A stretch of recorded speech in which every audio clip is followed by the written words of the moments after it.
Bison Kaalamaadan கதை சுருக்கம். 1990களின் தென் தமிழ்நாட்டில் நடக்கும் கதை இது.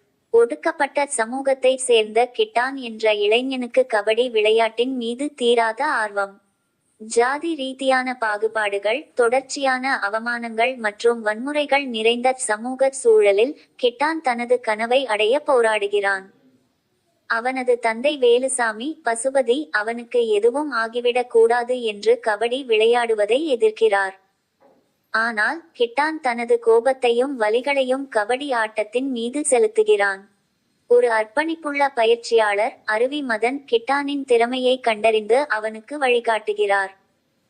சமூக தடைகளையும் அரசியல் சூழ்ச்சிகளையும் மீறி கிட்டான் எப்படி தேசிய அளவில் இந்தியாவை பிரதிநிதித்துவப்படுத்தி தனது அடையாளத்திற்காக போராடி பைசன் என்ற பெயருடன் வெற்றியை அடைகிறான் என்பதே இப்படத்தின் உணர்வுபூர்வமான கதை.